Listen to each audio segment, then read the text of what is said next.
mewakili di sini untuk acara diseminasi terkait kemarin yang modul yang telah dipelajari di guru penggerak 21.4 tentang restitusi dan disiplin positif yang bisa diterapkan untuk digunakan di SMP Negeri 17. Sebelum memulai acara, marilah kita bersama berdoa supaya di acara ini bisa berjalan dengan lancar.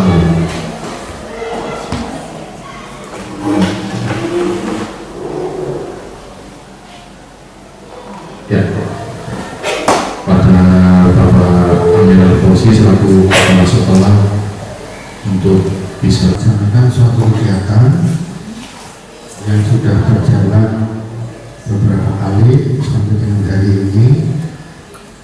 Untuk kegiatan pada hari ini marilah kita ikuti bersama, artinya kegiatan diseminasi materi pada hari ini tentang budaya positif. Tentu Bapak Ibu sudah tidak asing lagi, tidak menjadikan hal itu adalah suatu kegiatan yang baru, tapi sudah pernah baik Bapak Ibu ikuti melalui aplikasi PNM di akunnya masing-masing maupun juga penyampaian dari narasumber atau kegiatan baik di tingkat LGMP maupun juga di tingkat yang lebih luas lagi. Mari kita lebih dipertajam lagi, lebih difokuskan lagi pada anak-anak kita. Artinya apa? Yang namanya diseminasi itu suatu kegiatan, ya, suatu kegiatan yang ditujukan kepada suatu kelompok atau individu supaya, misalkan ada harapan diseminasi supaya mereka memperoleh informasi. Berarti memperoleh informasi ini, setelah memperoleh informasi timbul apa? Timbul kesadaran, oh ya ternyata seperti itu, sadar. Jadi jangan nanti malah nggak sadar. Jadi setelah menerima informasi timbul kesadaran, kemudian menerima.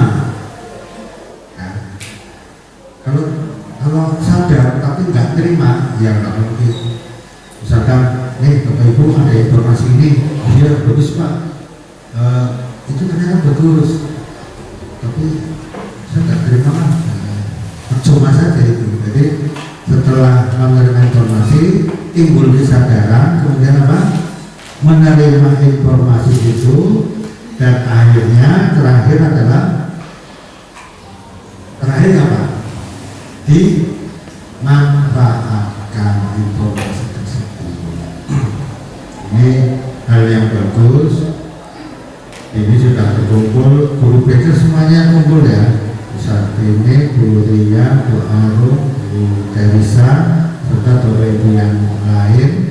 Mari manfaatkan kegiatan ini sebaik-baiknya, menjadikan suatu ajang untuk diskusi, ya.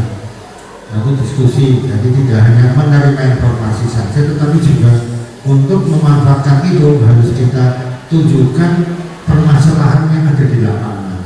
Terus bagaimana penyelesaiannya? Itu nanti akan lebih berdampak, akan lebih mengenal. Karena yang namanya pelatihan sekarang nih Bapak Ibu, baik di tingkat provinsi maupun pusat, itu nggak ada yang Bapak Ibu duduk kayak gini terus tayangan sebenarnya. Padahal sudah langsung muncul kasus, diskusikan langsung maju. Pak saya punya masalah gini, dengan ini, pendapat saya ini, udah langsung diskusi mau lagi. Kegiatan sekarang, jadi apa namanya, hal itu sudah menjadi suatu kebiasaan kita, bahwa tidak seperti zaman dulu waktu ada apa namanya pelatihan, ya, pelatihan dan sebagainya, itu kelasnya kelas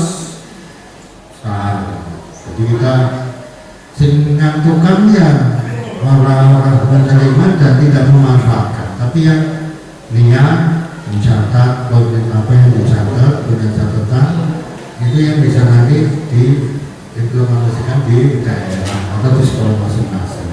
Jadi ini langsung saja untuk diskusi, tidak mesti pakai diri yang paling pintar, enggak. Ya, saling berbagi, saling melengkapi. artinya kita sudah punya budaya positif, budaya menghargai pendapat orang, tidak memaksakan kehendak saya, cara saya itu yang paling benar, menghargai, karena dengan perbedaan itu apa yang kita tangani di anak tentu menggunakan cara yang berbeda juga. Misalkan anak kelas 7, kelas 8, kelas 9 lulus BK ini di BK, penanganannya kan tidak mesti harus dengan satu metode kan. Mungkin ada metode kelas 7 anaknya lebih malu, lebih tertutup, metodenya mungkin lebih beda lagi. Anak kelas 8, kelas 9 sudah mulai berubah perkembangan kayak fisik maupun mentalnya, itu tentu metodenya juga lebih bervariasi dan tidak hanya di satu metode saja. Mungkin itu yang bisa saya sampaikan untuk melaksanakan kegiatan ini dengan aktif. Artinya aktif tidak hanya dari satu sumber, tetapi juga dari dua arah, komunikasi dua arah. Saya kira itu saja Pak Bapak Ibu sekalian, mudah-mudahan kegiatan ini bisa membawa manfaat, kemudian bisa berdampak dan bermanfaat juga kepada anak kita. Itu saja, terima kasih. Assalamualaikum warahmatullahi wabarakatuh.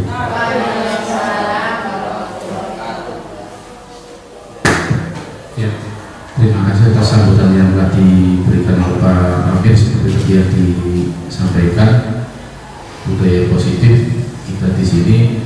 Ketika saya di depan, nggak mesti saya harus paling pintar, kadang juga berbagi sama yang di depan yang Bapak Ibu sajikan. Budaya positif barusan tadi sore dibahas ulang sama tim pemandu dari kementerian kaitannya dengan budaya positif, dan memang juga sistemnya berbagi cuma via Google Meet, nggak lewat tatap muka langsung, via online. Yang disampaikan pada saat ini adalah transformasi pendidikan, memperkuat kurikulum merdeka melalui budaya positif, pembelajaran interaktif. Maksudnya ada paradigma lama dan ada paradigma baru yang keduanya memiliki masing-masing plus minusnya. Ayo kita bersama supaya bisa mengetahui apa sih budaya positif dan apa sih kelebihan dan kekurangannya. Kenapa melibatkan guru BK? Karena budaya positif itu lebih condong dominan ke guru BK yang dilibatkan dan dari kesiswaan juga.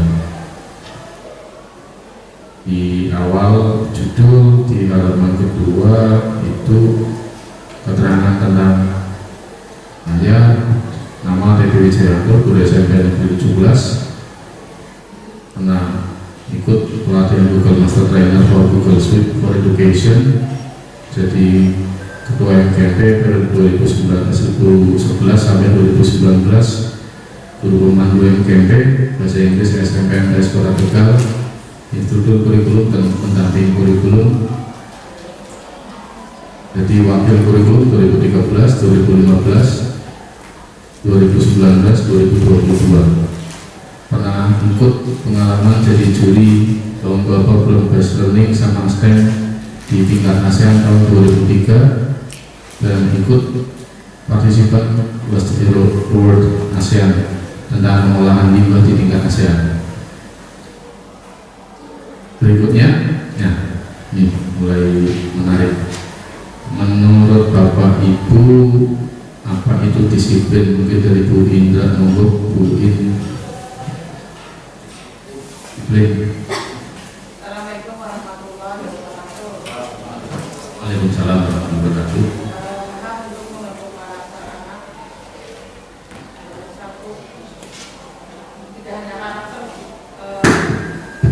kadang untuk mengarahkan anak bisa sukses itu memang diawali dengan disiplin.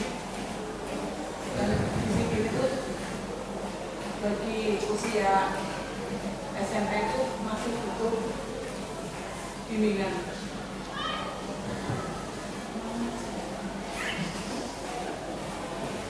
Terima kasih.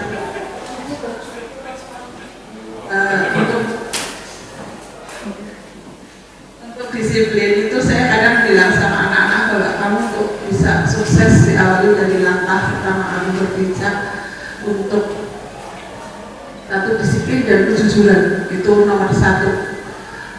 Insya Allah bisa meraih cita-cita. Tetapi untuk usia dini, usia sekolah wajar masih 9 tahun, masih butuh bimbingan kita semua. Tetapi kita tidak hanya sekedar bicara, kamu pakai lengkap ini itu, tapi justru dari kita dulu, dari diri kita dulu untuk mencontohkan. Kayak tadi barusan ketemu sama anak, wah hijabnya dilepas, sungguh bu gerah. Ini ibu pakai jilbab, ibu gerah, tapi ibu berusaha untuk tetap menghargai bahwa hari ini adalah hari pramuka, di mana dari situlah kita memberi contoh untuk anak disiplin. Jadi nomor satu itu kita contohkan diri kita dulu, kemudian dari situ kita bisa bicara sama anak, dari situ anak insya Allah manut. Tapi kalau yang mengingatkan disiplinnya belum bisa disiplin, ya akan punten. Jadi memang dari diri sendiri, dari yang terkecil dan dari sekarang. Tadi juga sempat itu Pak, anak-anak yang pas hormat bendera tidak hormat Pak, lepas barat ada apa, sempat saya tarik ke depan juga, terus tak suruh untuk nyanyi Indonesia Raya. Ternyata banyak sekali anak yang nggak hafal Indonesia Raya. Dari situ kita menjadi tahu, dan itu menjadi pijakan kita ke depan, langkah kita ke depan seperti apa kayak gitu. Itu aja. Jadi insya Allah kalau bareng-bareng akan tercipta iklim yang sejuk, indah dipandang mata. Terima kasih. Assalamualaikum warahmatullahi wabarakatuh. Terima kasih Bu Indra. Mungkin dari Guru BK Bu Satini dulu. Terima kasih. Assalamualaikum warahmatullahi wabarakatuh. Definisi dari disiplin adalah suatu sikap serta perasaan untuk mematuhi suatu aturan yang telah disepakati dengan penuh rasa tanggung jawab. Ini pengertian dari disiplin menurut saya. Nah, disiplin itu sendiri merupakan pangkal dari kesuksesan suatu usaha, baik itu secara perorangan maupun secara kelompok maupun institusi. Tanpa kedisiplinan maka kita tidak akan bisa membawa anak-anak ini kepada kesuksesan. Dari saya seperti itu Pak, karena pertanyaannya hanya apa itu disiplin, definisi. Jadi untuk contoh-contohnya nanti dan bagaimana cara menerapkannya mungkin bisa nanti dilanjut materi berikutnya. Oke, betul. Pak Imam mungkin. Terima kasih. Assalamualaikum warahmatullahi wabarakatuh.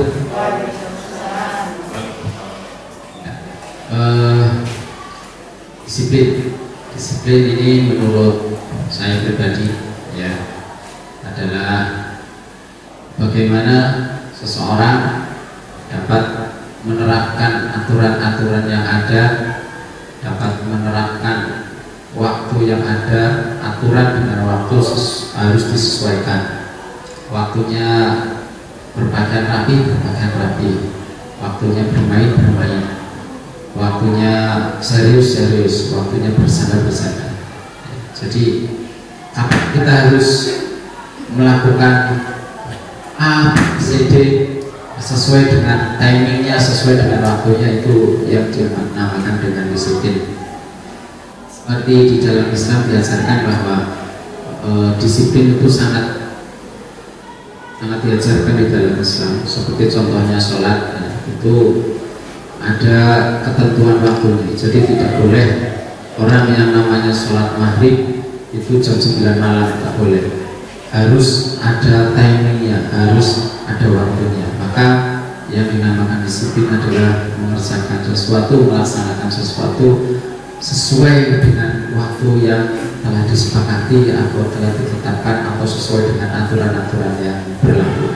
Terima kasih. Assalamualaikum warahmatullahi wabarakatuh.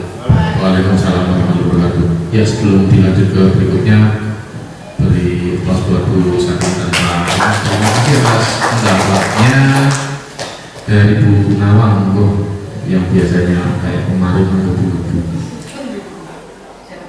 Nawang jangan nangis dulu ya. Ya.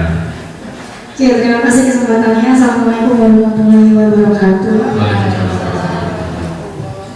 Kalau pertanyaannya adalah tentang disiplin, menurut saya arti dari kata disiplin adalah taat atau ketaatan dan patuh atau kepatuhan. Jadi kalau dibuat menjadi kalimat adalah disiplin merupakan suatu sikap seseorang tentang ketaatan atau kepatuhan terhadap tata tertib atau aturan yang berlaku di lingkungannya.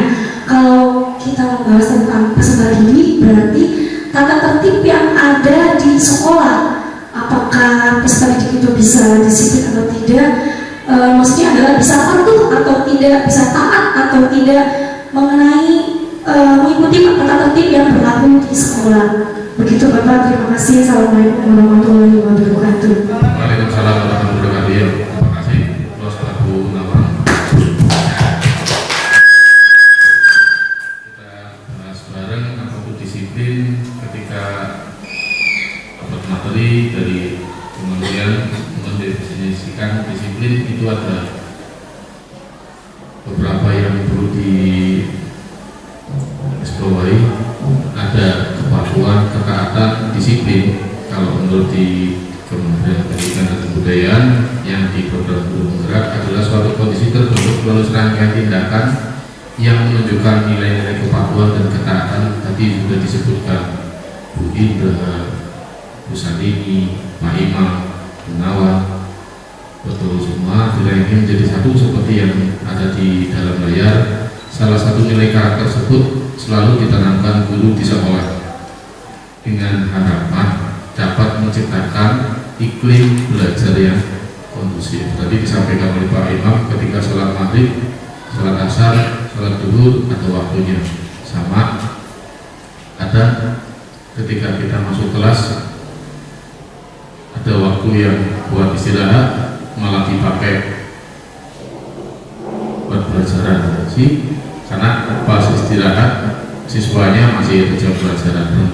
Yang lebih parah lagi ketika ada yang gurunya lagi ke kantor, siswanya malah pada istirahat juga ada. Makanya kita nanti sama-sama supaya bisa yang tadi disiplin, definisinya yaitu serangkaian tindakan yang menunjukkan nilai kepatuhan dan ketaatan, dan kepatuhan dan ketaatan berarti dari aturan yang sudah ada di sekolah supaya bisa tercipta iklim belajar yang kondusif. Nah, lanjut terkait definisi disiplin dari teori Dr. William Gosser, ada 5 posisi kontrol yang diterapkan oleh seorang guru. Mungkin dari Bu Ria ada yang mau disampaikan dulu. Apa ya Bu posisi kontrolnya Bu? Karena guru BK monggo. Kok malah ketawa? Biasanya kan guru BK lebih tahu dulu aja daripada saya.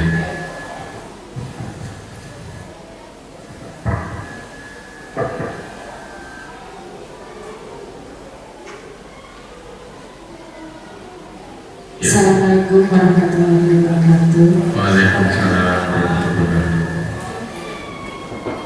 Sisi kontrol yang dimaksud tentang kedisiplinan itu Pak, apa? Ya, boleh monggo.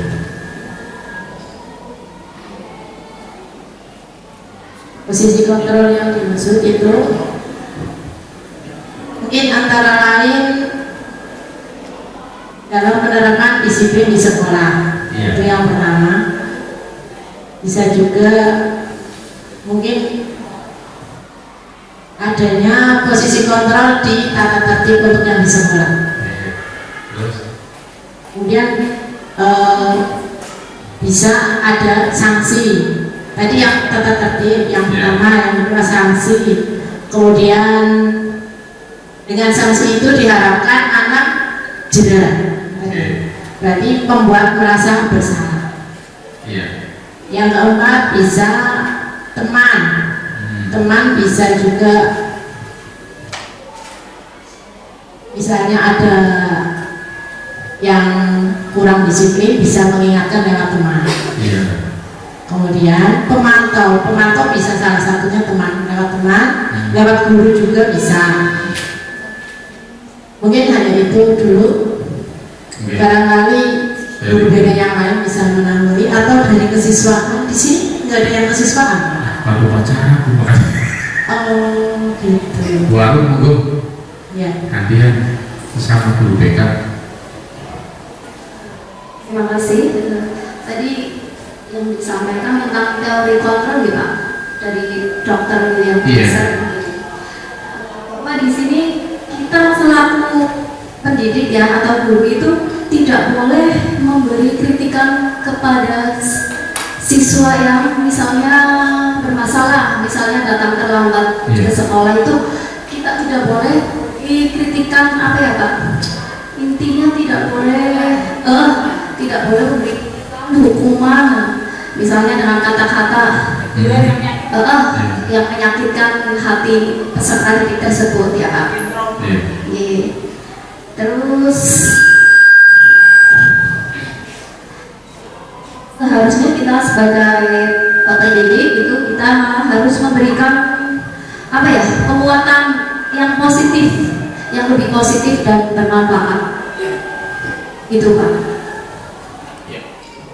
Terima kasih. Terus untuk Bu Ria dan Bu Arum lanjut ke ya, monggo Bu. Oh, Teresa, salah ngomong. Namanya itu namanya kan. Assalamualaikum warahmatullahi wabarakatuh. Ya, saya menambahkan ya Pak, untuk posisi kontrol yang dilakukan oleh seorang guru. Kalau menurut saya sebagai guru BK, jadi kita memandang guru itu bahwa kita memandang siswa bahwa setiap siswa itu memiliki keunikan masing-masing. Jadi kita tidak bisa mengejar siswa itu yang bermasalah. Kenapa kamu selalu yang bermasalah seperti itu? Jadi siswa tersebut akan merasa bahwa dirinya itu sangat jelek. Oh, hanya saya yang bermasalah. Jadi setiap orang itu memiliki gambaran yang berbeda. Mungkin jadi semua perilaku atau semua tingkah laku yang dilakukan oleh manusia atau oleh peserta didik itu pasti memiliki alasan. Terima kasih. Ya, terima kasih atas pendapatnya ya. Beri plus buat Bu Teresa. Oke, yang di monggo bisa ini. Monggo. Ya. Dari 5 posisi kontrol, teori dari William Fraser. Di antaranya guru yang pertama sebagai penghukum, yang kedua guru sebagai pemantau, yang ketiga sebagai teman, dan yang keempat sebagai merasa bersalah tadi, perasaan merasa bersalah, dan yang kelima itu ada sebagai manajer. Itu betul Pak? Ya, masing-masing memiliki ciri khas, diantaranya kalau kita contoh suatu, kita menjadi guru sebagai penghukum. Kemarin dicontohkan, kebetulan ini materi ini kemarin dipaparkan di MGMP dan anak-anaknya saya di depan Pak, jadi saya mendengar sekali contohnya. Jadi misalnya ada anak yang terlambat, itu tidak boleh kamu terlambat terus, sekarang kamu supaya lari di lapangan sebanyak 7 kali. Mungkin dulu juga kita pernah melakukan ya Bu, ternyata sekarang seperti itu tidak boleh. Jadi kita itu tidak boleh menuntut, intinya ya, kita itu tidak boleh menuntut terhadap anak, tetapi beri plus 2 dulu sih. Terima kasih. Ya,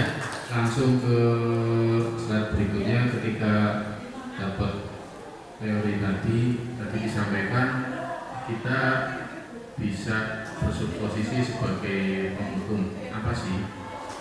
Posisi kontrol ini masih diterapkan oleh beberapa guru dengan anggapan hukuman mempercepat penyelesaian masalah tanpa memikirkan dampak buruk yang ditimbulkan. Seorang penghukum biasanya melontarkan pertanyaan-pertanyaan atau pernyataan-pernyataan yang menyakiti disertai gestur yang menunjuk-nunjuk, menghadik, dan mata yang kadang melotot. Dampak posisi kontrol tersebut, murid dapat menjadi pendendam, pemberontak, menyebabkan orang lain. Dampak lebih buruknya, murid mengalami keterpurukan mental seperti hancurnya rasa percaya diri dan kesedihan yang berkelanjutan. Untuk yang ini mungkin ada yang mau berpendapat, monggo Bu Indra, barangkali.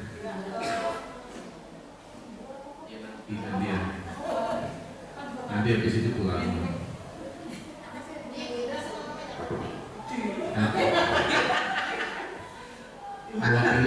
Sekali lagi dimintain pendapatnya, selagi kita bisa memberikan contoh disiplin yang bagus, saya pegangnya itu.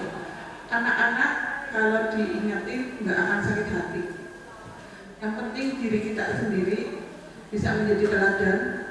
Insya Allah anak nggak akan ada dendam. Bahkan kayak tadi malah minta maaf, nyium tangan, karena memang dia merasa salah. Selagi kita menunjukkan bahwa kamu salah mas, ini jalanmu, itu menunjukkan kasih sayang bahwa anak-anak kita jangan sampai tersesat dalam melangkah. Insya Allah anak-anak tidak akan dendam, tidak akan memarah, bahkan menghargai diri kita, menyayangi diri kita, dan itu prestasi sendiri buat pendidik. Insya Allah berkesan di hati, dan anak-anak pun insya Allah akan menyimpan memori yang justru indah. Itu aja, terima kasih. Mohon bisa di kelas dulu ke Bu Indra. Kurangnya pendapatnya mungkin penghukum apa sih? Penghukum apa betul seperti yang ada di dalam layar, ketika ada yang memberikan hukuman punya efek seperti itu? Monggo keluarnya pendapatnya. Ya, terima kasih atas kesempatannya. Di sini penghukum ya, penghukum ini berarti orang yang memberi hukuman terhadap seseorang atau anak yang melakukan kesalahan dari suatu peristiwa atau melakukan kesalahan dari aturan-aturan yang sudah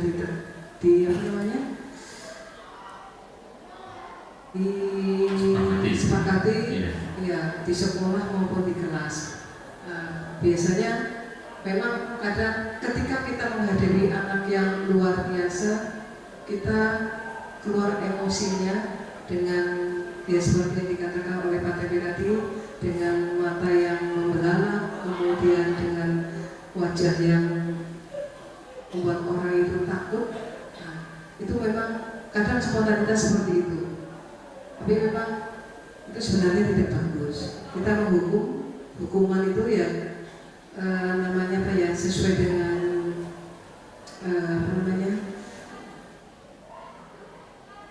kesalahan mungkin juga, kemudian dengan perkembangan psikologi anak kaitannya. Jadi menghukumnya dengan mungkin dengan bahasa yang lebih halus, yang santun, yang membuat anak itu tidak menjadi sakit hati.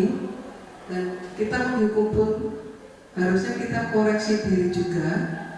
Ya, kita sudah menerapkan, sudah memberi contoh apa belum? Anak biasanya akan membalik kepada diri kita. Ketika kita menghukum, sedangkan orang yang menghukum melakukan hal yang sama yang dilakukan siswa, sehingga siswa akan membalik kepada diri kita sendiri. Jadi ketika kita menghukum, ya perlu kita koreksi dulu, koreksi diri dulu, agar anak jangan sampai berbalik pada diri kita dan menimbulkan dendam kepada kita. Itu saja. Terima kasih. Ya, terima kasih. Beri plus itu buat Bu Ani pendapatnya. Oke, masalah penghukum yang dibahas di dalam teori ini nanti dilanjutkan di slide berikutnya sebelum dibahas tuntas. Ada yang kedua, membuat rasa bersalah. Apa sih membuat rasa bersalah? Guru berkata lebih lembut kalau yang tadi sambil mengekspresikan emosinya. Kalau yang ini guru bisa menciptakan heningan yang membuat orang lain merasa tidak nyaman, rasa bersalah, bahkan rendah diri.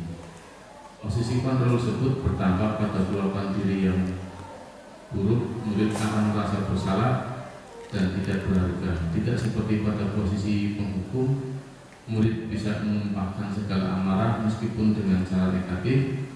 Murid dengan perasaan tertekan seperti ini yang tiba-tiba dapat meletus amarahnya sehingga dapat menyakiti diri sendiri bahkan orang lain. Berarti kalau yang tadi penghukum gurunya yang marah-marah, kalau ini ngomongnya halus tapi dalam, nyelekit. Ya, contoh, Bebe, kamu pintar, emang. Nah kalau orangnya baperan kan bermasalah. Iya. Iya, kenapa? Emang patah. Pernah ngomong protes ke ibu almarhum. Tanya, Bu, dulu cita-citanya saya pengen jadi dokter, pengen jadi tentara. Kenapa kalau bola besar jadi gagah ya Bu? Nah, bingung kabeh mesti ini. Ya gagah menang ya gagah masalah. Ayo. Itu yang jadi masalah ketika rasa bersalah itu sebetulnya lebih dalam daripada yang menghukum. Nah, kemudian posisi berikutnya ada yang posisi sebagai teman. Nah, itu yang diinginkan. Yang diinginkan paling enggak kita bisa mendekati dulu sebagai teman. Apa sih posisi teman? Posisi kontrol ini guru tidak menyakiti moral, enggak berlaku kasar, enggak terlalu marah-marah, bisa akrab, berkata ramah, gesturnya merapat pada murid dan bisa tersenyum jenaka. Tanpa posisi kontrol ini lebih positif, lebih besar positifnya daripada negatifnya. Positifnya dapat menjalin hubungan baik antara murid dan guru, terus negatifnya akan muncul rasa ketergantungan murid terhadap guru. Biasanya kalau misalnya seperti ini, ketika guru yang bersangkutan tidak ada, muridnya ngomong, "Lah, tempat curhat saya hilang." Contoh, yang paling akrab di SMP 17 dengan kuliah cuma satu aduan. Ini dari sekolah sampai rumah ini terus. Iya kan, paling akrab udah masuk ke SMA 1 itu. SMA 1. Baru di samping itu murid akan merasa dikecewakan apabila suatu saat guru yang tersebut tidak dapat membantunya. Kadang sudah senang, nanti kayak lagu di Jawa dan pakai bahasa Jawa, malaria apa malariu. Iya, malaria itu yang punya cuman Mas Adwa dan bapaknya. Saya ikut-ikutan. Hal lain yang dapat timbul dari murid tersebut bisa berlaku baik hanya kepada guru tertentu, akan tetapi pada guru yang lain belum pasti. Oh, akrabnya misal contoh aja ngomong orang itu dosa. Contohnya kami ini. Oh, akrabnya sama Pak Respreker. Ya udah, dia cuma cerita sama Pak Respreker. Ketika misal sama saya, ya cuek. Kadang ada yang seperti itu karena merasa lebih nyaman ketika cerita ke guru tersebut, sedangkan ke yang lain. Nah, berikutnya di slide berikutnya ada posisi pemantau atau mengawasi. Apa sih posisi pemantau atau mengawasi? Ketika mengawasi, guru bertanggung jawab atas perilaku murid yang diawasi. Posisi pemantau berdasarkan peraturan dan konsekuensi, ada peraturan, ada konsekuensi, terus menggunakan sanksi. Guru dapat memisahkan hubungan pribadi dengan murid. Ya agak susah, mungkin agak repot ketika pernah suatu saat saya jadi guru, sepupu saya jadi murid saya ngomong ke orang tuanya, jangan pernah ngomong ketika di sekolah kamu saudara saya. Itu yang paling sulit. Dan sampai lulus, gak ada yang tahu itu sepupu saya. Dia bilang, pokoknya jangan pernah ngomong apapun. Kalau misalnya kamu sepupu saya sih bisa nih, nggak boleh. Walaupun kamu di rumah panggil mas, nggak apa-apa, di sekolah jangan. Kenapa? Karena nanti ada, kalau istilah keren, abuse of power, maksudnya penyalahgunaan kekuasaan. Barangkali ada orang yang segan menghukum dia karena sedulur DP, dan itu yang ada di posisi pemantau atau mengawasi itu harus bisa memisahkan antara yang punya pribadi sama dinasa. Posisi tersebut berawal dari teori stimulus respon yang menunjukkan tanggung jawab guru dalam mengontrol murid. Seorang pemantau sangat mengandalkan dengan catatan dan data yang dapat digunakan sebagai bukti atas perilaku. Akibat dari proses kontrol ini, murid biasanya hanya memahami satu sisi yang harus dijalankan karena telah melanggar serta salah satu aturan atau tata tertib sekolah. Mungkin dari pusat ini mau menambahkan yang memantau atau posisi mengawasi, barangkali ada yang mau ditambahkan.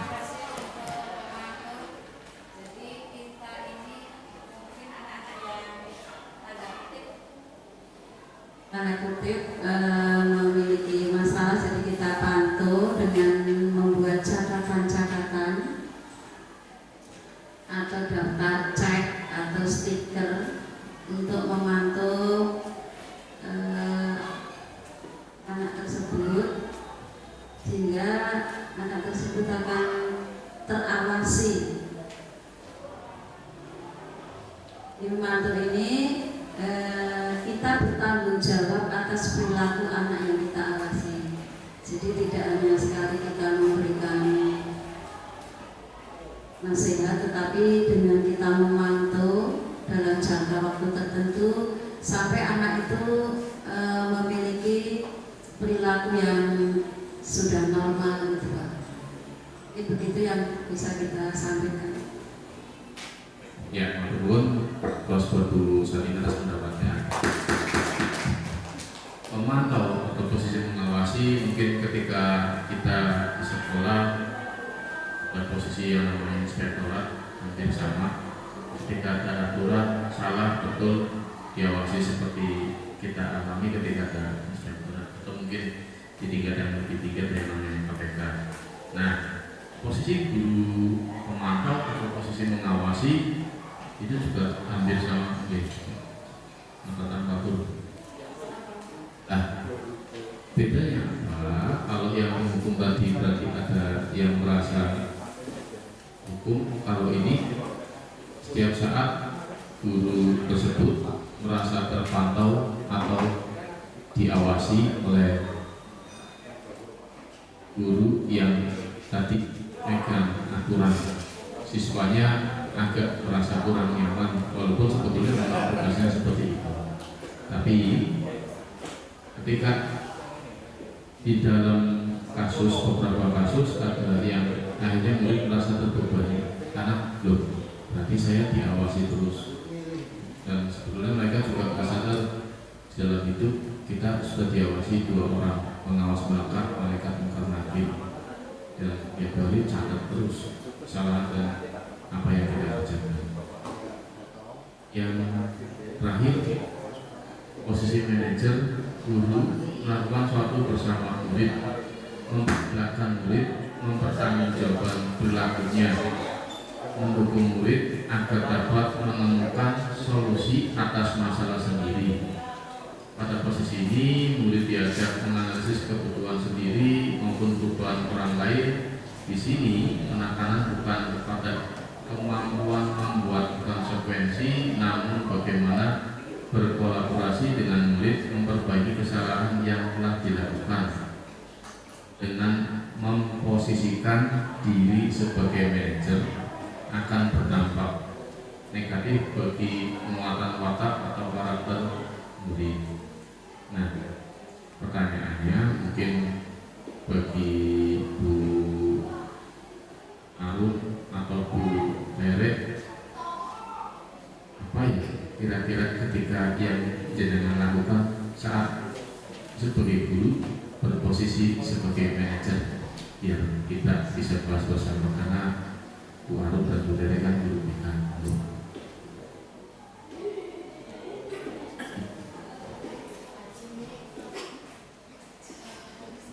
Manajer kan dulu ada yang sebagai teman, penghukum, dan yang terakhir sebagai manajer.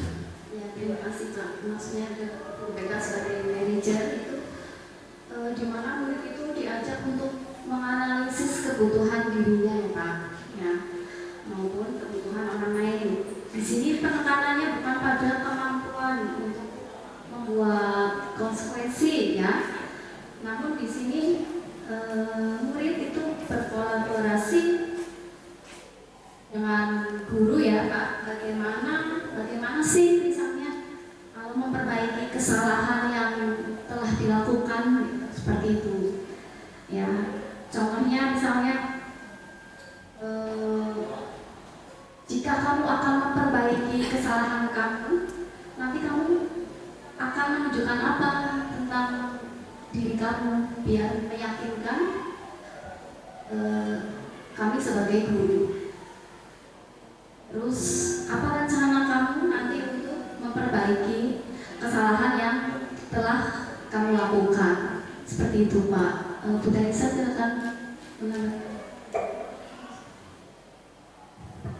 Ya, saya menambahkan dari Bu Arun, untuk posisi manajer ini mungkin lebih baik dari yang sebelumnya, dari pemantau atau dari penghukum, karena di manajer ini kita fokusnya pada siswa. Jadi kita menyerahkan misal ada anak yang terlambat, kita menanyakan, ini sudah pukul berapa, kamu terlambat? Iya betul, lalu apa yang harus kamu lakukan? Jadi kita menyerahkan ke siswa, tapi siswa tahu dia ketika telat itu harus lapor ke guru BK-nya.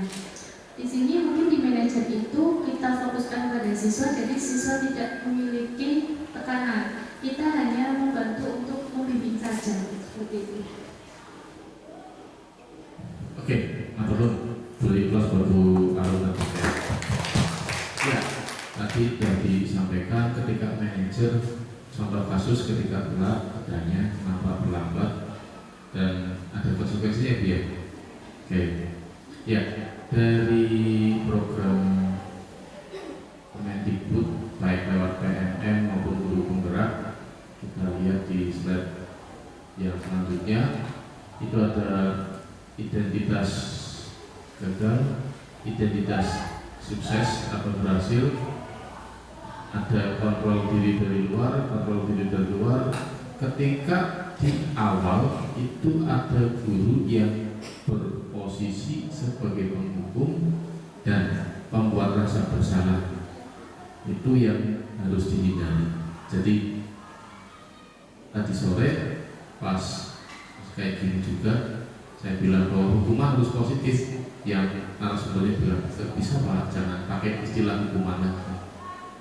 Walaupun saya bilang itu kan hukuman iya, tapi bukan pakai hukuman lagi, supaya mereka bisa sadar kalau dihukum berarti yang bersangkutan bersalah, dan kalau bersalah biasanya ada rasa minder. Dan saya sampaikan, tapi kalau misal yang di pengadilan itu kan di pengadilan, Bapak kan di sekolah. Oh ya, berarti nanti ketika kita menghadapi siswa, kata-kata yang penghukum diganti supaya siswanya timbul kesadaran seperti yang tadi Bu Tere dan Bu Arun jelaskan. Mungkin dulu saya sama kuliah pernah tuh yang mengunjungi siswa yang nggak berangkat sampai beberapa hari terus menghilangkan jejak. Itu sama disampaikan dari sore. Suatu saat di SMP 17 ketika saya masih jadi guru dengan Bu Ria, cek ada kelas 7 yang nggak berangkat lebih dari 3 hari Bu ya. dan itu tanpa ada kabar sama sekali. Tanya wali kelas, sama kesulitan, akhirnya saya sama Buria kunjungan ke rumah, ditantik anaknya, kenapa nggak berangkat, bangunnya kesiangan. Ditanya kenapa kesiangan, harus ustadznya, ya kenapa kesiangan, main HP. Oh, ketika main HP kira-kira ada biar bisa bangun pagi, bisa nggak? Bisa. Yuk aja, ayo. Terus disampaikan nggak bisa. Oh, ustadznya udah dijalankan. Lah, terus kira-kira kalau kamu mau nggak berangkat bisa sekolah nggak? Enggak. Terus bisa belajar? Enggak. Kalau di rumah main HP. Nah, kamu pengen main terus atau mau sekolah? Kan ditawarin kayak gitu. Terus ditanya, kamu besok berangkat sekolah, nanti bisa belajar bareng sama teman-teman. Yang bersangkutan bilang iya ibu ya. Iya. Dia bilang iya, menganggukkan kepala. Oh berarti setuju. Ya udah, kita baik sangka pulang ke sekolah, besok paginya menghilang tanpa jejak sampai 3 hari lebih ya. Akhirnya kita berkirim surat cinta, orang tuanya suruh didik di rumah, dan ketika yang diinginkan itu seperti itu, berarti ada dialog dengan yang tadi, biar yang bersangkutan tidak cuma merasa terhukum dan merasa bersalah, tapi juga sadar oh itu ada yang bermasalah dengan dirinya. Itu kenapa yang di dalam slide mungkin nggak kelihatan karena tulisannya terlalu kecil, yang kelihatan layarnya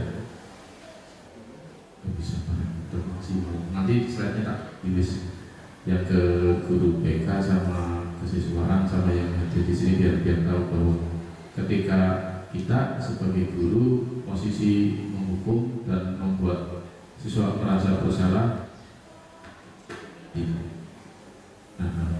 karena posisi itu ketika kita pun yang melakukan mungkin merasa kurang nyaman, dan itu yang saya ikuti tak mix dengan yang kemarin siang ada ikut acara parenting juga dengan Kode Muslim. Bilang sama tadi sore juga disampaikan, kita harus bilang ke anak bahwa sekolah bukan unsur utama yang membuat kalian berhasil. Harus dikenalkan orang tua itu wajib didik kalian. Kalau misalnya cuma dipasarkan ke sekolah, sedangkan di rumah tidak dididik sama orang tuanya, ya bermasalah. Dan sampaikan juga supaya mereka harus bisa harus bisa berbaik hati sama orang tuanya, biar dapat doa restu orang tuanya, biar positif, biar bisa berhasil. Karena bakal ada ketika yang berhasil tanpa dukungan dan doa dari orang tua. Karena tadi sore juga ada yang dijelaskan, itu malah di SMP itu ada siswa yang nggak bisa ngaji, ketika orang tuanya diundang ke sekolah, orang tuanya malah nyalain sekolah. Anak saya nggak bisa ngaji. Lah, itu kan berarti kerjasama dari rumah. Di rumah diajarin ngaji enggak. Lah, itu kan tugasnya sekolah. Loh, terus baik orang tuanya, saya sampaikan yang nggak bisa kayak gitu. Kita di sekolah cuma 8 jam, sedang sisa di rumah ada masyarakat, ada keluarga, ada 3 pihak pendidikan, 3 pihak yang wajib untuk mensupport pendidikan. Yang pertama keluarga, itu awal fondasinya. Kedua masyarakat, yang ketiga sekolah. Jadi ketika 3 cuma 1 yang jalan, 2-nya timpang, nggak bakal bisa. Makanya nanti jangan bosan-bosan Bapak Ibu diingatkan bahwa orang tua itu punya peran penting. Apalagi ketika kita di sini kan anaknya kadang ditinggal sama bapak ibunya, kadang dibayarkan bapak saya nggak ada di rumah, ya nggak bisa kayak gitu. Bapaknya kamu itu yang paling penting, ibunya juga sama seperti bapak ibu dulu di sini, cuma bedanya mereka yang memberi restu dan ridho supaya kamu bisa berhasil, kita yang didik. Dan lingkungan kamu punya pengaruh, ketika itu nggak berjalan ya kasihan, mungkin berbeda. Untuk itu Pak, kita perlu ada komunikasi dengan orang tua. Betul. Ada orang tua yang sendiri yang kewajiban, tapi kadang lupa akan kewajibannya. Betul. dibutuhkan tapi merasa nggak dibutuhkan. Iya. Dan itu kesempatan Aku biasanya ada temu orang sama murid biasanya ada. Makanya kan kita kan belajar parenting, kita sama kan orang tua, nggak ada yang mesti buku. Nah ya biar mereka juga paham bahwa kita nggak bakal bisa berhasil tanpa dukungan dan support dari keluarga dan orang tua, kan nggak bakal bisa berhasil. Ketika ada yang bilang, contoh yang paling gampang, kalau ngajar bahasa Inggris seperti bocah kayak pinter dari Google, dia bilang enggak, nonsen, bukan dari saya. Itu dari keluarga, orang tuanya mendoakan dia si anak supaya bisa jadi anak yang cerdas, bisa soleh atau soleha. Cuma saya ditakdirkan Allah buat mendidik dia. Jadi ketika ada teori pendidikan yang bilang anak lahir dengan kertas kosong, sama anak lahir dengan kertas yang ada isinya dari keluarga, dan kita yang mewarnai mereka supaya lebih menegaskan pendidikan di sekolah. Lanjut, ketika yang di 1, 2 dihindari, yang ketiga sebagai teman atau pemantau itu boleh, tapi kalau bisa jangan selalu bersikap sebagai teman atau pemantau, karena ada kelemahan dan kelebihan. Tadi contoh misal, ya yang nggak pengen kalau misalnya kasih orang nanti bosan. Ini guru jadi guru misal infinik, terus ada murid yang dekat sama dia suka curhat ke guru ini. Ketika guru ini tidak ada, murid tersebut kehilangan figur, dan akhirnya apa? Nah, boleh sebagai teman, boleh sebagai pemantau, dan kayak kita sebagai guru kayak layanan, tapi bisa tarik ulur. Paling tepat adalah tadi yang di posisi manajer, karena ketika di posisi manajer bisa sebagai teman, tempat curhat yang nyaman, sebagai memantau ketika apa yang dia lakukan di sekolah dan yang di luar sekolah, dan bisa juga sebagai yang memberi sanksi dalam tanda kutip, bukan hukuman tapi sanksi yang mendidik. Contoh kasus yang tadi sudah disampaikan, ada anak lari tiba-tiba tabrak sama temannya dan jajannya jatuh. Biasanya kalau yang ngajar lama, muridnya dimarahin, orang jatuh, anaknya kaget, gurunya bingung, bahkan yang lainnya jatuh. Nah, tapi efeknya apa? Anaknya jadi satu, mungkin agak rasa bingung. Itu kalau satu bingung. Kalau yang lebih lagi pinter. Karena dulu juga pernah saya alami ketika pas waktu SMP, tanya ruang tempat buat saya belajar di mana, bukannya jawaban tapi langsung dikeplak kepalanya. Dan saya diwabuli itu bodo amat. Dikamplek jujur. Kalau sekarang kan beda. Nah, itu kenapa posisi sebagai manajer sebenarnya paling tepat. Apa sanksinya? Dipanggil anaknya 2 orang tadi. Mas, kamu tadi yang jajannya jatuh? Iya. Kamu mau makan? Iya. Tanya sama yang nabrak. Mas, kalau kamu jajannya dijatuhin, kamu marah enggak? Tanya, diam. Nah, kira-kira jajan jatuh bisa dimakan enggak? Enggak bakal.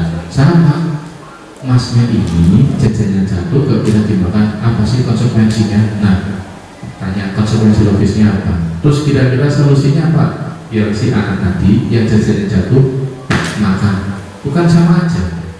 Kalau menghukum langsung dibentak, anaknya trauma, bahkan bisa dendam, karena nggak semuanya kan bisa terima apa yang disanksikan walaupun ketika salah. Makanya tadi yang disampaikan oleh Bu Satini dan temannya guru dari BK yang lain, paling tepat adalah sebagai manajer. Kita bisa memposisikan ketika kita bisa sebagai teman, diajak ngobrol, bisa memantau dan bisa mengasih tahu ini loh yang salah, ini loh yang betul, konsekuensi logisnya apa. Nah, lanjut berikutnya. Selama ini posisi kita di mana? Maksudnya apa? Itu buat kontrol diri, self reflection. Apa sih ketika jadi bapak ibu guru di kelas? Karena ketika di kelas pun juga saya posisinya seperti tadi, ada anak yang salah. Contoh kemarin yang barusan lulus, siapa sih wali kelasnya? Bu Ardi apa ya? Ibu ya? Yang 9F, bukan ya? Ya yang kemarin anaknya minder dan ketika ditanya malah nangis, barusan lulus loh tahun ini, udah barusan lulus sebulannya. Nah itu kan bukan laki-laki. Nah minder, anaknya minder banget. Ketika minder banget di kelas,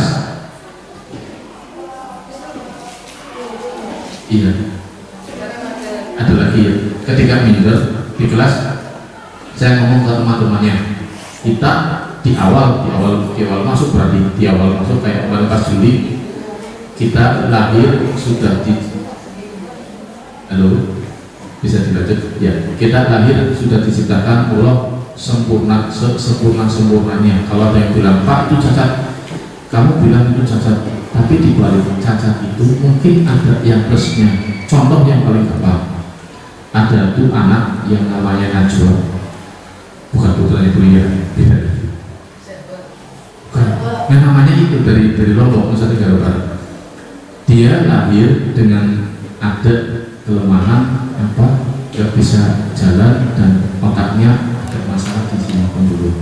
Jadi ya cuma bisa duduk. Tapi positifnya apa?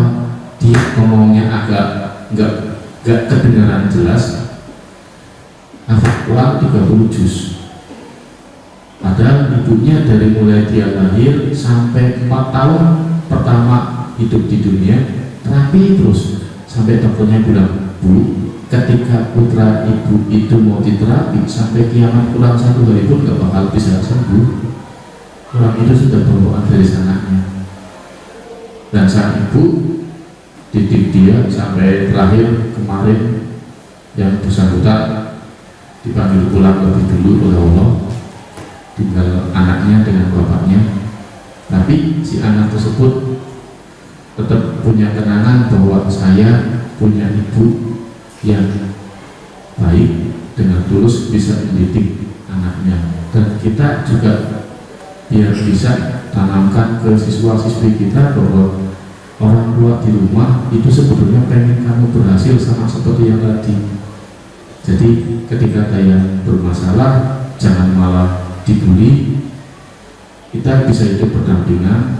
Ketika yang tadi punya keanehan kata kalau pas pelajaran dalam ngomong, saya bilang dia punya hak asasi buat ngomong dan saya pun punya hak asasi buat ngomong, kamu punya hak asasi buat belajar. Saya ngomong ke orang si anak tersebut, Mas, kamu kalau ngomong boleh ketika pas dulu, tapi ketika pas serius kamu juga mau gantian, kamu saya di depan, Pak Guru yang duduk di belakang. Akhirnya kan yang bersangkutan bingung, daripada suruh ngajar mending diem.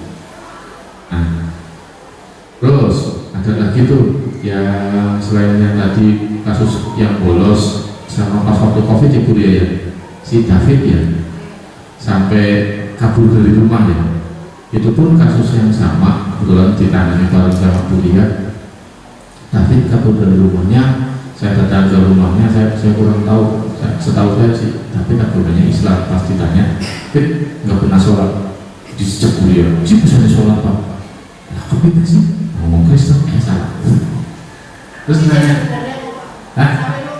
Nah ya kan jadi betul sih. Ketika saya ngomong sakitnya Bu ya, Bu ya, Ibu kamu tuh Mas sayang banget sama kamu, saking sayangnya dia rela jualan supaya kamu bisa sekolah. Dan kamu yang disekolahin malah enak-enakan main game, besarnya mau jadi apa?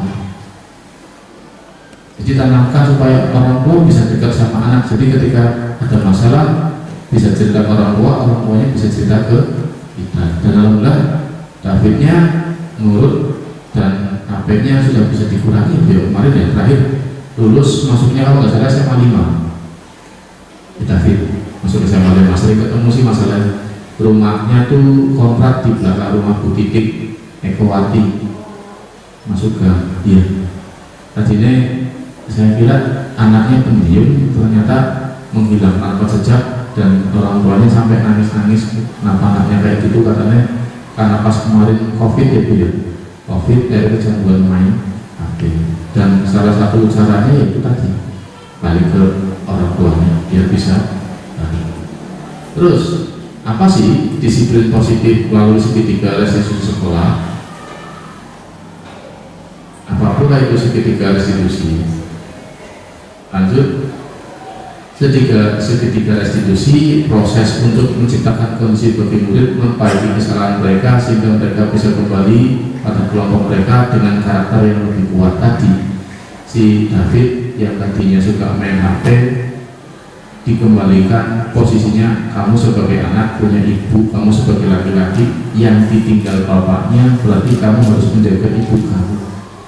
Apalagi kamu punya kakak perempuan, berarti kamu yang punya kewajiban menjaga. Saya bilang, Fit, kamu kakeknya siapa? Kakek saya tentara. Oh, berarti kamu punya jiwa seperti kakek kamu, biar bisa jaga keluarga kamu. Yakin kamu bisa beri mereka kekuatan dan keyakinan supaya bisa jadi lebih baik. Nah, di gambar segitiga restitusi itu ada validasi kebutuhan, terus manajemen kesalahan, terus stabilkan identitas.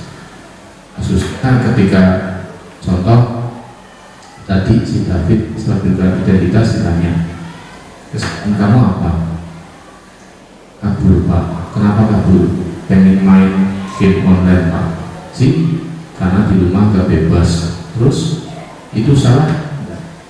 Nah, itu mulai masuk ke si kebutuhan. Salah enggak? Salah Pak. Salahnya di mana? Kabur dari rumah. Kenapa salah? Karena ibu saya di rumah nyari. Nah, itu tiap manusia punya titik poin kemanusiaannya bisa disentuh sehingga bisa menerapkan keyakinan bahwa apa yang dikerjakan salah dan bisa diperbaiki di masa yang akan datang. Terus ada langkah-langkah penerapan sehingga restitusi, dari mulai menstabilkan identitas, membuat anak yang merasa gagal karena berbuat salah menjadi positif terhadap dirinya. Si David jadi lebih tahu bahwa kesalahannya meninggalkan ibunya sehingga ibunya kecewa tanpa kita harus menghukum. Kan tadi dialognya enggak seperti menghukum dengan yang dihukum, tapi kayak teman. Itulah fungsi manajer. Setelah saya bilang kamu bersalah, wajar, manusia pasti punya salah, nggak mungkin benar terus. Tapi ketika salah terus ya kasihan kamu, kasihan kakak kamu. Terus bapak ibu tadi yang disampaikan oleh saya, Bapak Ibu, saya juga pernah merasa salah, pernah berbuat salah, dan kita bisa dapat solusi yang terbaik. Cari barang yuk. Kata-kata itu ada kata-kata kunci di awal. Kemudian pada si kebutuhan tanya, kamu bisa kan melakukan hal yang lebih baik tanpa harus berbuat yang kayak kamu inginkan tadi. Apa pentingnya jika kamu melakukan pelanggaran itu? Itu untuk kualitas kebutuhan, bahwa biarkan mereka merasa butuh bahwa apa yang mereka lakukan tadi salah. Di yang ketiga, meyakinkan siswa nilai yang ada atau keyakinan yang ada. Kalau sini kan kasusnya udah kesepakatan kelas, kalau kasusnya David tadi pada kesepakatan kelas, orang itu kejadian di kelas 8, saya ngajar kelas 9 ya Bu ya. Dan di ini berarti ketika Bapak Ibu sekalian kan sudah buat kesepakatan kelas itu kesepakatan yang dibuat oleh siswa bareng dengan gurunya, ditanya kira-kira ada pelanggaran yang dilanggar apa ya Mas, apa ya Mbak, betul enggak yang dilanggar itu? Terus kira-kira ketika kamu melanggar konsekuensinya apa, biar mereka tahu. Oh, itu menanyakan keyakinan. Berikutnya ada intervensi 30 detik. Kenapa terjebak intervensi 30 detik? Seperti yang tadi saya sampaikan ketika si kasus Davidnya ditanya diem, terus kira-kira kamu pengen jadi kayak kakeknya kamu yang jadi tentara, atau kamu pengen yang punya masa depan suram? Maksudnya gimana Pak? Ya kamu main game terus emang punya masa depan? Gak bisa. Jadi tentara kalau main game pakai kacamata gak begitu, karena min. Nah terus pengennya kamu apa? Ngomong kayak gitu belum berhasil, pancing dia pakai psikologinya biar jalan. Ayo sadar tuh, dia itu kamu sampingnya kamu ibunya udah berbuat baik selama dari mulai kamu kecil sampai gede, masa kamu tega orang yang baik sama kamu ditinggalin? Akhirnya biar anak tersebut sadar. Nah, Berikut di slide ke-21 daftar pertanyaan yang bisa untuk intervensi 30 detik nanti. Pengen berbuat lebih baik, apa yang diinginkan, terus kalau punya masalah solusinya pengen seperti apa, seharusnya apa yang diperbuat, atau apakah kamu inginkan peraturan yang bisa membuat kamu nyaman, kira-kira aturannya seperti apa, ajak mereka diskusi. Dan di slide ke-22 apa sih yang kita dapat dari diskusi pada siang hari ini? Pembelajaran interaktif bahwa budaya positif memiliki keterkaitan yang erat dengan pembelajaran interaktif dalam konteks pendidikan. Tadi sore sudah saya sampaikan bahwa yang namanya budaya positif itu bersifat holistik, nggak bisa dipisah. Seperti yang tadi saya bilang, keluarga, sekolah, rumah nggak bisa terpisah, tapi satu kesatuan butuh saling support. Jadi ketika ada yang satu timpang bermasalah, sekaya apapun mereka, ketika mereka cuma pasrah pendidikan di sekolah, ya kayaknya timpang, akhirnya nggak berhasil. Dan terakhir di slide ke-23 ada practice makes perfect. Apa maksudnya? Apa yang tadi disampaikan supaya bisa dijalankan di sekolah kita, yang pernah saya sampaikan di awal. Ketika kita masuk ke sini, dilihat ini adalah tempat kita berusaha, ini adalah tempat kita mencari nafkah.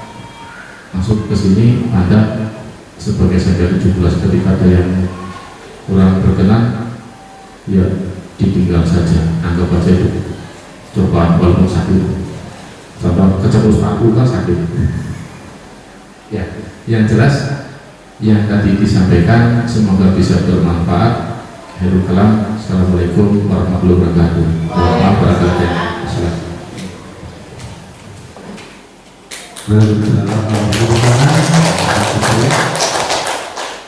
Ini suatu bentuk merefresh kita. Tadi sudah didiskusikan ya Bapak Ibu. Kalau saya melihat pada tabel ini penting sekali.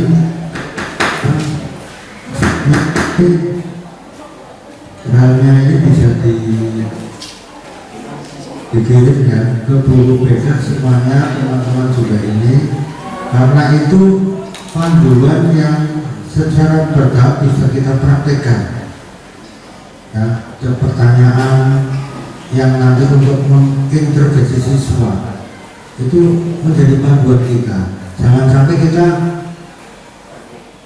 mau menyelesaikan masalah tapi dengan cara instan, tapi nanti berdampak pada siswa tadi yang di tabel itu. Bapak Ibu nanti bisa melihat di tabel itu, kalau misalkan Bapak Ibu menangani si A melakukan kesalahannya, ternyata dia selalu mengulangi, berarti Bapak Ibu posisinya seperti apa? Allah penghukum. Berarti jenengan yang model hukum, kalau anak itu selalu mengulangi, berarti kemarin saya salah, jangan sebagai penghukum. Coba lihat yang pertama yang perlu dihindari itu kan sebagai apa? Penghukum. Terus satunya apa? Membuat rasa bersalah. Nah kalau ada anak yang sering minder, ketemu aku mesti izin belum seperti itu, berarti minder sama saya. Berarti penanganan yang saya kemarin lakukan itu saya keliru. Berarti saya harus mengevaluasi, karena saya menjustis membuat mereka anak itu merasa bersalah. Nah itu Bapak Ibu bisa mengevaluasi. Oh iya ya, berarti yang kemarin-kemarin yang lain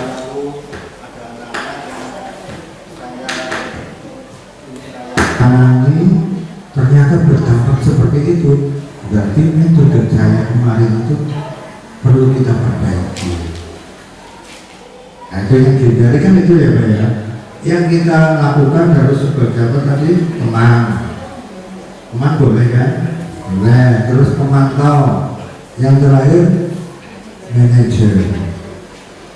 Manajer ini sama. Saya juga menangani Bapak Ibu panjenengan juga. Saya harus menerapkan ini. Saya bukan misalkan ada guru yang ketemu saya mesti minder. Itu berarti pernah tak gawe izin, ya tidak? pernah nggak boleh izin, pernah. Tapi saya nggak mau seperti itu. Bisa saja saya bukti-bukti ada lengkap, tak boleh izin bisa. Tapi nanti berhadap pada guru itu, saya nggak mau seperti itu. Jadi ini nilainya guru, kalau juga penting ini. Yang kedua, saya apakah pernah menghukum? Ini kan saya bahkan sebagai penghukum kan enggak. Idealnya memang itu tadi yang terakhir yaitu sebagai manajer. Sebagai manajer supaya apa? Dampak pada pihak yang kita tangani itu bisa mengevaluasi diri, bisa bagaimana dia dapat memperbaiki diri. Saya mau dengan Bapak Ibu guru tahunan, nah semua tidak langsung kamu gini salah, ini berarti saya sebagai apa? Terus yang kedua membuat dia betak pojok-pojoknya pertanyaan supaya dia itu benar ya, kamu salah. Nanti akan merasa indah. Jadi pahami itu dulu 5. Masalah nanti praktiknya itu tadi di surat-surat berikutnya kan ada pertanyaan-pertanyaan itu. Jadi patokannya yang 3 aja sebagai teman, sebagai apa tadi? Pemantau dan manajer itu 3. Jadi kamu yang harus kita hindari itu yang sebagai penghukum dan membuat rasa bersalah itu kita hindari. Tapi yang namanya manusia yang mesti kadang-kadang muncul itu, tapi dengan minoritas penghukum dan membuat rasa bersalah otomatis dominasi sebagai teman, sebagai apa tadi pemantau dan manajer akan tutup. Jadi nanti siswa melihat bisa mengevaluasi. Saya mau tanya sama siswa, menurut kamu Bu Indra itu takut? Saya mau baca Bu Sakti ini seperti apa? Anak tak panggil. Bu ini seperti Bu ini. Itu saya mengorek itu aja dari sumber langsung itu fakta, tidak bisa dibantah. Tapi apakah dengan data itu setelah misalkan saya sudah bisa menilai nih Bu Indra kayak gini, dan saya Indra ya ngobrol-ngobrol, padahal Bu Indra sudah misalkan satu posisinya dia sebagai penghukum misalkan ya penghukum, tak tanya-tanya, nah ini saya bukan sebagai penghukum dan juga bukan sebagai pembuat rasa bersalah Bu Indra, tapi saya posisinya sebagai manajer, sehingga dengan saya tunjukkan bukti-bukti ini saya belum ngomong apa-apa nih, ini ada bisa menyanyikan ini gimana juga dia nanti pikir sendiri, ya berarti enggak ya, dia walaupun dia menyampaikan misalnya berkilang macam-macam tidak saya urus ajar, tapi yang mananya kayak mana ada lagi berdiri enggak tak sampaikan kamu sebetulnya enggak, saya punya data nih ya, saya konfirmasi setelah pulang dia bisa pikir asli dia berarti berarti aku dulu dengan evaluasi. Tapi kan beda dengan saya tidak ada rasa. Iya, jadi tidak dengan saya kan enggak. Ada pamit itu udah salah aku. Semuanya sebenarnya aku sehingga saya merasa minder dan seterusnya. Apalagi menyampaikan itu di depan orang. Ya, sama aja. Bapak Ibu nangani anak itu, jangan membanding-bandingkan anak di kelas itu.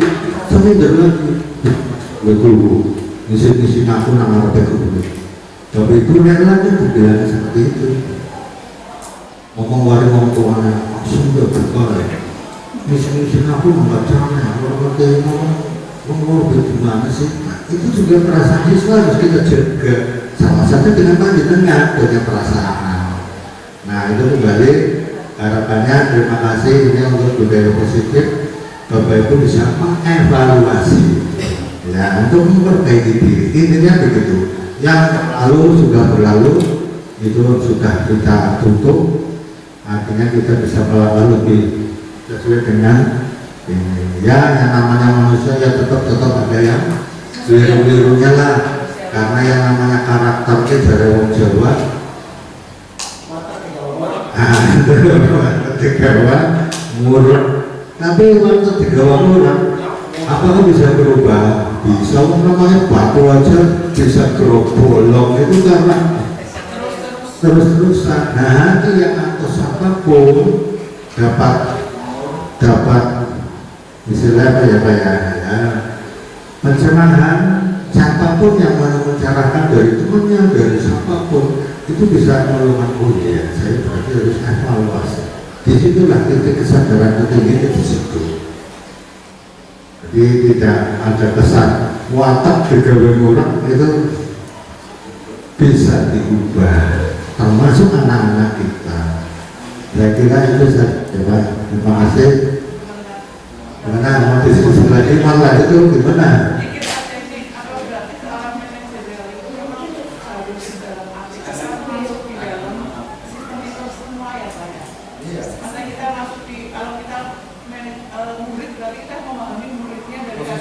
Termasuk kategori tingkat usia juga, jenis kelamin itu kita sentuh juga ke situ. Iya, karena kita posisinya sebagai orang tua, walaupun ya sama aja, misalkan saya posisinya umur 55, ada anak tua yang 57, 58, ya sudah, saya tetap pendekatan andragogi.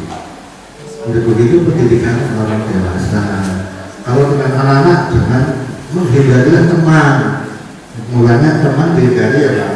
Jangan sampai guru dengan siswa itu sampai curhat-curhatan. Dihindari itu curhat-curhatan sampai khawatirnya nanti yang dengan cara umur yang begitu panjang, anak nanti akan di mentalnya itu juga akan terpengaruh juga dengan dari teman yang tua. Mulanya kalau bertemannya sih pangkar-pangkaran baik. Iya, jangan apa namanya, batasi kamu itu masih murid saya, jadi batasi saya itu dulunya saya sebagai orang tua, kamu sebagai anak.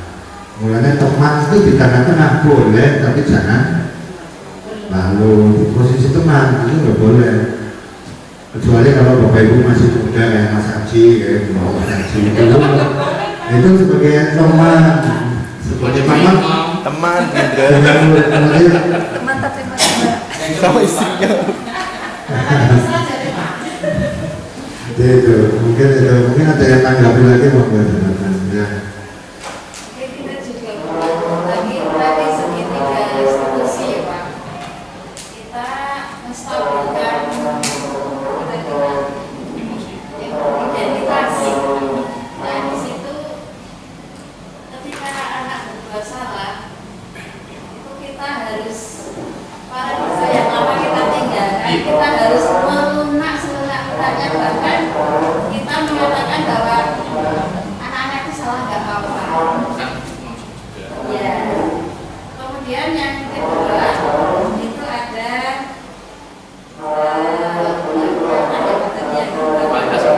validasi tindakan yang salah. Kalau kami salah tidak apa-apa, semua orang juga pernah berbuat salah. Kemudian yang kedua untuk segitiga institusi yaitu validasi tindakan yang salah.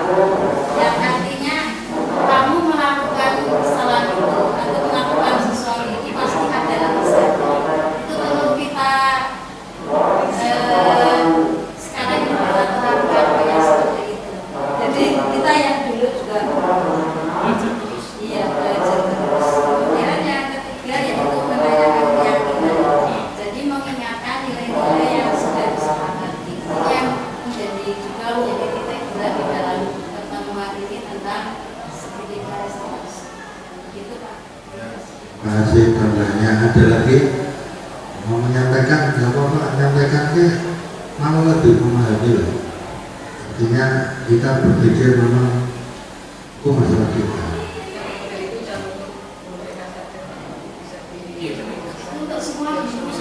Untuk semua guru, semua guru. Tapi kalau di saya biasanya itu di WhatsApp orang.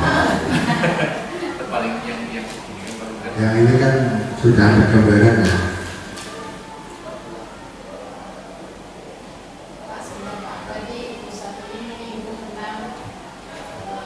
Kamu